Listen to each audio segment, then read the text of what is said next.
ഇന്ന് വിവിധ ഇടങ്ങളിലെ നാളികേര ചെറു കർഷകരിൽ നിന്നും മൊത്ത കച്ചവടക്കാരിൽ നിന്നും നാളികേരം നേരിട്ട് വാങ്ങി അതുടച്ച് പ്രത്യേകം തയ്യാറാക്കിയ കളത്തിൽ നിരത്തി ഉണക്കിയാണ് ഇവിടെ കൊപ്ര തയ്യാറാക്കുന്നത്. വേനൽക്കാലം മുഴുവൻ ഈ രീതി തന്നെ നടപ്പിലാക്കി വരുന്ന ഇവിടെ വർഷകാലത്ത് മാത്രമാണ് പ്രത്യേകം തയ്യാറാക്കിയ ഡ്രയറുകളിൽ കൊപ്ര തയ്യാറാക്കുന്നത്.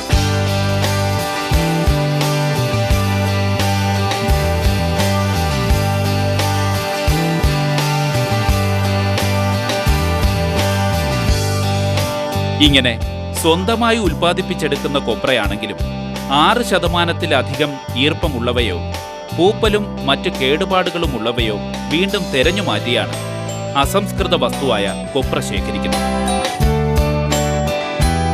പിന്നീട് ഇവയെ കൊപ്ര ഗോഡൌണിൽ നിന്നും നേരിട്ട് കൺവെയറിലേക്ക് നിക്ഷേപിക്കുന്നതാണ് ഇതിന്റെ ആദ്യ പണി. അതിനുശേഷം പ്രത്യേകം തയ്യാറാക്കിയ ബക്കറ്റ് എലിവേറ്റർ വഴി മുകളിലെത്തിച്ച് സ്ക്രൂ കൺവെയറിലൂടെ കട്ടറിലെത്തിച്ച് കട്ട് ചെയ്ത ശേഷം ഹോപ്പറിലെത്തിച്ച് സ്റ്റോർ ചെയ്യുകയാണ് ഇതിന്റെ ആദ്യ ഘട്ടം.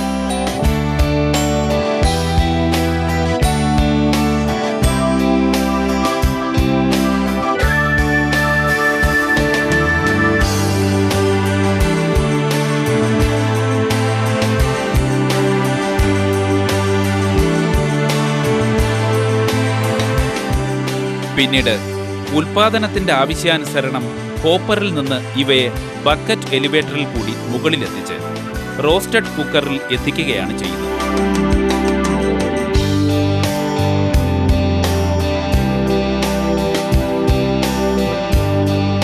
ഇവിടെ വച്ച് 3 സ്റ്റേജുകളിലായി 1.5 മണിക്കൂർ കൊണ്ട് കുക്ക് ചെയ്യുന്ന കൊപ്ര തീർത്തും ജലാംശം നിശേഷം മാറ്റിയാണ് സ്ക്രൂ കൺവെയർ വഴി ക്രഷിങ്ങിലെത്തിക്കുന്നത്.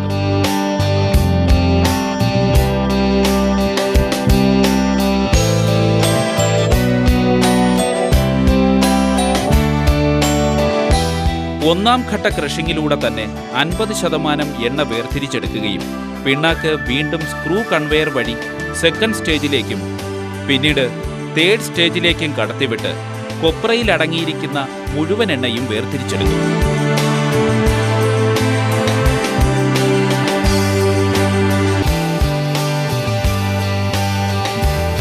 ഹൈജീനിക് ആയിട്ടുള്ള ഒരു പ്രോസസ്സിംഗ് ആണ് ഞങ്ങളുടെ കമ്പനി നടത്തിക്കൊണ്ടിരിക്കുന്നത്.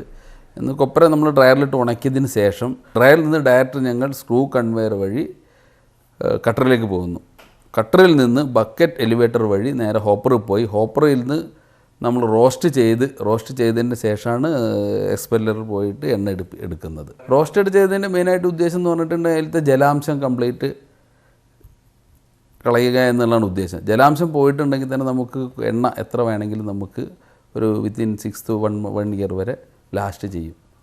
ക്വാളിറ്റി എന്നുള്ള ഒരു ഇതാണ്. നമ്മൾ നല്ല ക്വാളിറ്റി കൊടുക്കുക. റോസ്റ്റഡ് ആകുമ്പോൾ അതിൻ്റെതായ ക്വാളിറ്റിയിൽ വ്യത്യാസം വരാം. നല്ല ക്വാളിറ്റി കൊടുക്കുക എന്നുള്ളൊരു ഉദ്ദേശത്തോട് കൂടിയിട്ടാണ് അത് റോസ്റ്റിങ് ചെയ്തിട്ടുള്ളത്. 3 ഘട്ടമായിട്ട് അത് അതിൻ്റെ പ്രോസസ്സിങ് ആ രീതിയിലാണത്. 3 ഘട്ടമായിട്ടാണ് അതിൻ്റെ പ്രോസസ്സിങ് വരുന്നത്.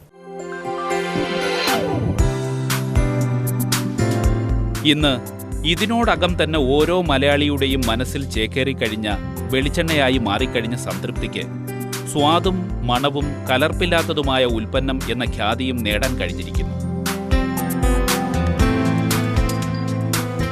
ഇതിന്റെ പ്രധാന കാരണമായി ഇവർ ചൂണ്ടിക്കാട്ടുന്നത് കൊപ്ര റോസ്റ്റ് ചെയ്യുന്നതിന്റെ പ്രത്യേകതയാണ്.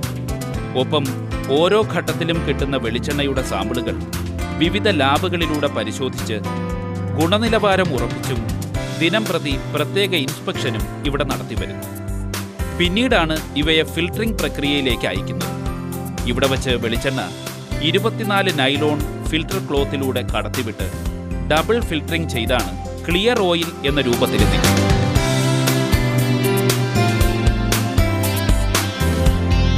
അവിടെ നിന്നും പ്രത്യേകം തയ്യാറാക്കിയ ടാങ്കുകളിലേക്ക് മാറ്റുകയാണ് ചെയ്യുന്നത്.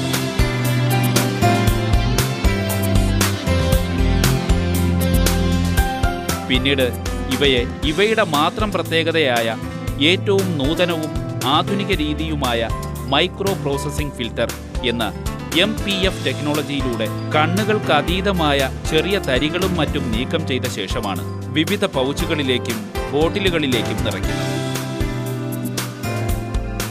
ഇന്ന് വിപണിയിൽ 250 ഗ്രാം, 500 ഗ്രാം, 1 ലിറ്റർ പൗച്ചിലും ബോട്ടിലും 1 കിലോഗ്രാം, 5 കിലോഗ്രാം, 15 കിലോഗ്രാം എന്ന അളവിൽ വിവിധ ക്യാനുകളിലും ടിന്നുകളിലും വെളിച്ചെണ്ണ ലഭ്യമാക്കും.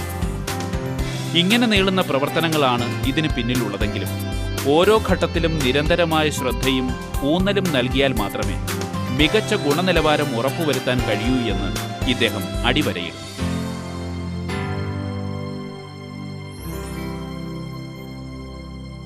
ഘട്ടം ഘട്ടമായി സാമ്പിളുകൾ ശേഖരിച്ച് ഗുണനിലവാരം ഉറപ്പാക്കിയതിന് ശേഷമാണ് ഞങ്ങൾ വിപണിയിലേക്ക് എത്തിക്കുന്നത്. ക്വാളിറ്റിക്ക് നൽകുന്ന ഒന്നിൽ ഞങ്ങൾ ഡബിൾ ഫിൽറ്റർ ചെയ്യുന്നു. അതിന് ശേഷം ഞങ്ങളൊരു MPF ടെക്നോളജി എന്ന് പറഞ്ഞ് ഞങ്ങളുടെ പ്രോസസ്സിംഗ് ഇതുണ്ട്, മൈക്രോ പ്രോസസ്സിംഗ് ഫിൽറ്റർ. അത് ചെയ്തിട്ട് അതിന് ശേഷമാണ് ഞങ്ങൾ പാക്ക് ചെയ്യുന്നത്. അത് മൈക്രോ പ്രോസസ്സിംഗ് ലാസ്റ്റുള്ള മറ്റ് സെഡിമെൻറ്റ്സ് കൂടി ഇല്ലാതെ ഡബിൾ ഫിൽറ്ററിൽ കഴിഞ്ഞതിൽ കുറച്ച് സെഡിമെൻറ്റ്സ് ഉണ്ടെങ്കിൽ അതും കൂടി കളയുക എന്നുള്ള ഒരു ഉദ്ദേശമാണത്. പാക്കിങ്ങിൻ്റെ കാര്യത്തിൽ നമ്മൾ മാക്സിമം ക്വാളിറ്റി ഉള്ള മെറ്റീരിയൽ ഉപയോഗിക്കുക.